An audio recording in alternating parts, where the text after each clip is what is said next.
အားလုံးပဲမင်္ဂလာပါ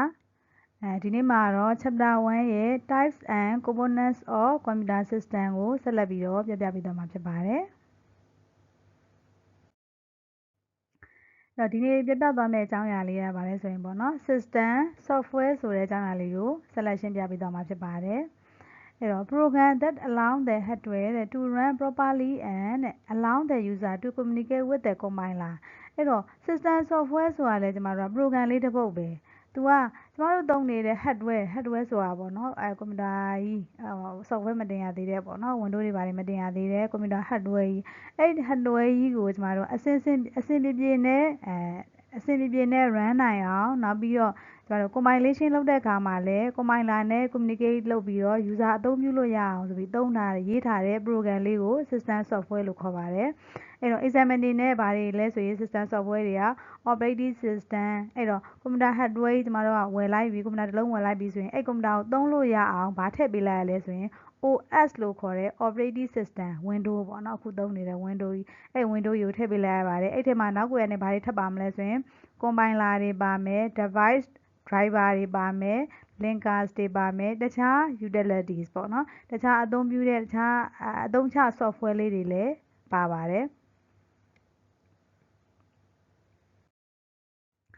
အဲ့တော့ operating system ကိုအရင်ဆုံးကြည့်ကြအောင် operating system OS လို့ခေါ်များတယ်ပေါ့နော်အဲ့တော့ operating system ဘာလုပ်ပေးလဲဆိုရင် essential software running at background အဲ့တော့ကျမတို့ကွန်ပျူတာအသုံးပြုလိုက်ပြီဆိုရင်နောက်ကွယ်ကနေပြီးတော့ run ပေးနေတဲ့ software ကြီးအရေးကြီးတဲ့ software ကြီးတစ်ခုပဲနောက်က manage the basic functions အဲ့တော့ကျမတို့ကွန်ပျူတာကြီးသုံးနေတယ်ကျမတို့ကလစ်သမျှလုပ်သမျှ software တွေကိုဖွင့်တယ်ကိုကြိုက်တဲ့တစ်ခုကိုလုပ်တယ် software တွေကိုပြန်ပိတ်တယ်ဒါမျိုးတွေကိုလုပ်တဲ့ function တွေပေါ့နော် basic အခြေခံ function တွေအားလုံးကိုသူကနောက်ကွယ်ကနေ manage လုပ်ပေးနေတာ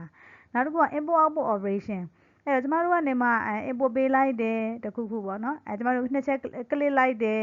ရွေးချယ်လိုက်တယ်ဒါမျိုးလေးတွေကလည်းသူက input ပေးလိုက်တာပဲ software သုံးပြီးလိုက်တာအဲ့အချိန်မှာကျမ output တွေထွက်လာတယ် output ဆိုတာကျမတို့ထားလိုက်တော့ပုံလေးတစ်ပုံကျမတို့ဆွဲလိုက်တယ်ပုံလေးကိုယူဆွဲလိုက်တယ်ဆိုရင်သူ့ရဲ့ output ကအဲ့ပုံလေးထွက်လာတယ်အဲ့တော့ input output operation တွေကိုလည်းဒီကွန်ပျူတာကနေလှုပ်ဆောင်နိုင်အောင်လို့ OS ကအလုပ်ပေးတယ်ပေါ့နော်နောက်က user to communicate with the computer အဲ့တော့ user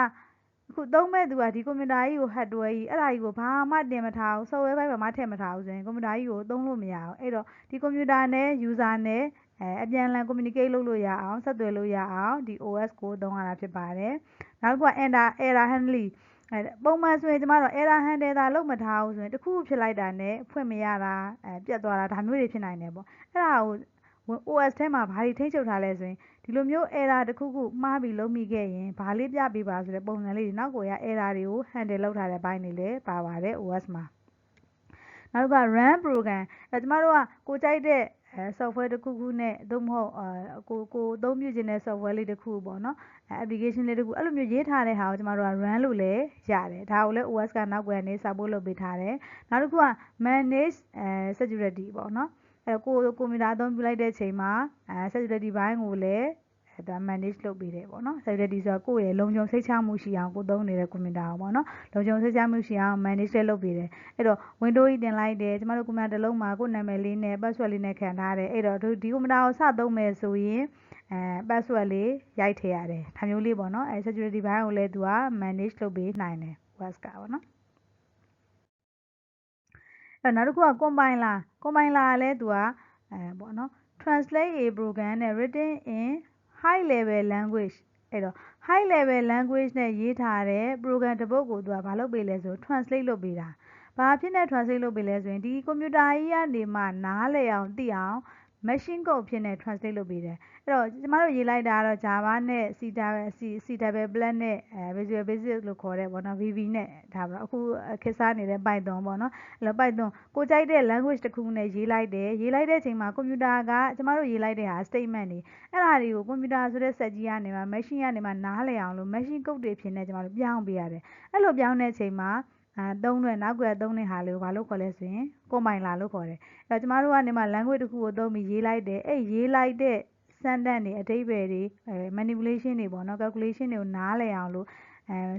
စက်ကနေနားလည်အောင်လို့ machine code ဖြစ်နေပြောင်းတာဒါကြောင့်မလို့ကွန်ပျူတာကနေနားလည်အောင်လို့ machine code ဖြစ်နေ translate လုပ်ပေးတဲ့ဟာကိုကျွန်တော် compiler လို့ခေါ်ပါတယ်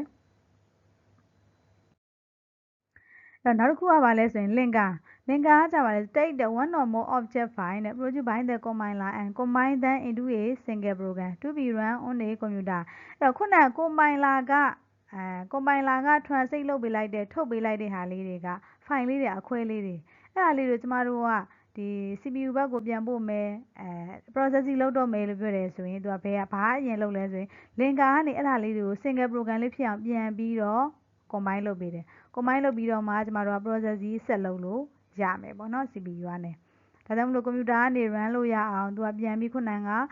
compiler ကနေ produce လုပ်လိုက်တဲ့ထုတ်လိုက်တဲ့ file လေးတွေကိုသူကပြန်ပြီးတော့ combine လုပ်ပေးတာကို linker လို့ခေါ်ပါတယ်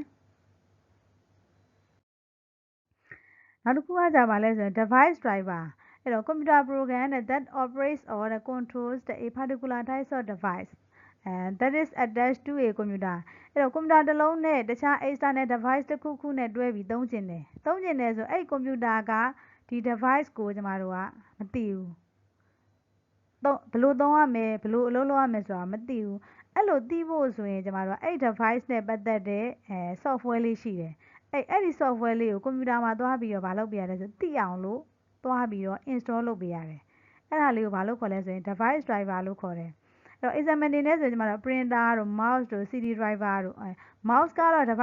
device driver တွေကပေါ့နော်ဟို computer ကို OS မှာတင်ပြီးကြတဲ့တခါတည်းတင်ပေးလိုက်တဲ့အတွက်mouse ကတော့တိတ်တော့မသိတာဘူးเนาะနောက်က printer မှာဆိုရင်ကျတော့နေသိတာတယ်ကျမတို့က printer တစ်လုံးသုံးလို့မယ်ဆိုအဲ့ printer ရဲ့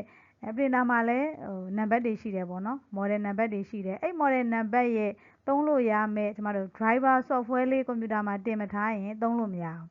အဲ့တော့ဟိုမှာCanon 2900ကိုသုံးညင်တယ်ပေါ့ Canon 2900 printer ကိုကျမတို့ computer နဲ့ချိန်ပြီးတော့ print ထုတ်တဲ့ကိစ္စကိုသုံးညင်တယ်ဆိုရင် Canon 2900ရဲ့ driver software လေးကိုကျမတို့ computer မှာတင်ပေးရမယ် install လုပ်ပေးရမယ်အဲ့ဒါကြောင့် external device တစ်ခုကိုသုံးညင်ရင် computer ကိုသိအောင် computer ကိုသွားပြီးတော့ install လုပ်ရတဲ့driver software လေးပေါ့နော်အဲ့ဒါလေးက device driver ပေါ့နော်နောက်တစ်ခုကကြာ utilities ဆိုတာကြပါလဲဆိုအသုံးချ program လေးတွေပေါ့နော်အသုံးချ program လေးတွေဆိုဘယ်လိုဟာလေးပါလဲဆိုရင် program that design to carry specific tasks on a computer အဲ့တော့ computer မှာအလုပ်တစ်ခုခုသီးသန့်လုပ်ချင်တယ်လုပ်ဆောင်ချင်တယ်ဆို design ချထားတဲ့ program လေးတွေကို utilities လို့ခေါ်ပါတယ်ဟို program that help to manage maintain and control computer resource computer မှာရှိနေတဲ့ resource တွေကို control လုပ်ဖို့ manage လုပ်ဖို့ maintain လုပ်ဖို့ရန်အတွက်အကူအညီရအောင်ဆိုပြီးလုပ်ထားတဲ့ program လေးတွေကိုလည်း utilities လို့ခေါ်ပါတယ်အဲ့တော့ example အနေနဲ့ဆိုရင်ဘာတွေရှိမလဲဆို antivirus တို့ defragmenter တို့ file management တို့ screen saver တို့ပေါ့နော်ဒါမျိုးတွေပါဝင်တယ်အဲ့မှာနောက်ထပ်ဘာတွေပါသေးလဲဆိုကျမတို့ firewall ပေါ့နော် firewall ကိုယ့်ရဲ့ security ဘိုင်းအတွက်computer မှာ firewall တွေခံတာနောက်တစ်ခုက password manager တွေဒါမျိုးတွေအဲ့ဒါမျိုးတွေလည်းရှိတယ်နောက်တစ်ခုက task manager တွေဒါတွေကလည်း utilities လေးတွေပဲအဲ့တော့ file နဲ့ပတ်သက်တဲ့ဟာကဘာတွေပါမလဲဆိုရင် file နဲ့ပတ်သက်တဲ့ဟာတွေကကျမတို့ကfile လေးတစ် file ကိုစစ်ချုပ်ချင်တယ်ဆိုရင်ဘာကို install လုပ်ထားရလဲဆိုရင် WinZip တို့ WinRAR တို့ဒါမျိုး software လေးတွေ utility software လေးတွေကိုကျမတို့ကinstall လုပ်ထားရတယ်ပေါ့နော်နောက် defragmenter ကကျမတို့ဘယ်လိုဟာလဲဆိုရင်ကိုယ်မှာရှိနေတဲ့ပေါ့နော်hard disk ထဲမှာရှိနေတဲ့resource တွေပေါ့အဲဒါ 1D 2D ဒါမျိုးပမာဏရှိတယ်အဲ့ပမာဏကိုကျမတို့ဘာလုပ်မလဲဆိုရင်အပိုင်းခွဲချင်တာအဲ့တော့ကျမတို့ကနေမှအခု file ကိုcreate လုပ်လိုက် save လုပ်လိုက်အဲ့ဒီဟာကို delete လုပ်လိုက်သွားပြီးတော့ edit လုပ်လိုက်ပြင်လိုက်အဲ့တော့ဒါမျိုးလုပ်တဲ့အခါမှာ defragmenter ကဘာသွားလုပ်လဲဆိုရင်ခုနကလုပ်တဲ့ဟာလေးတွေကိုသူအရင်ဆုံးအစိပ်ပိုင်းလေးတွေပိုင်းပေးလိုက်တယ်ပိုင်းပေးပြီးရင်ကျမတို့ပြန် save တဲ့ဟာကိုနောက်ထပ်တစ်နေရာမှာသွားပြီးတော့ပြန်ပြီးတော့ edit လုပ်ပြီးတော့ပြန် save ပေးတယ်ဒါမျိုးလေးလုပ်ပေးတယ်ပေါ့နော်အဲ့တော့ဒါလေးတွေက utilities လေးတွေပါဒီနေ့ပြပြပေးသွားတဲ့အကြောင်းအရာလေးတွေကတော့ system software ထဲမှာပါဝင်တဲ့ operating system compiler device driver linkers နဲ့utility ဆိုတဲ့အသုံးချ program လေးတွေအကြောင်းကိုရှင်းပြပေးသွားတာဖြစ်ပါတယ်ဒီနေ့သင်ခန်းစာလေးကတော့ဒီလောက်ပါပဲအားလုံးပဲနားထောင်ပေးကြတာကျေးဇူးတင်ပါတယ်နောက်သင်ခန်းစာလေးမှာပြန်ဆုံကြမယ်နော်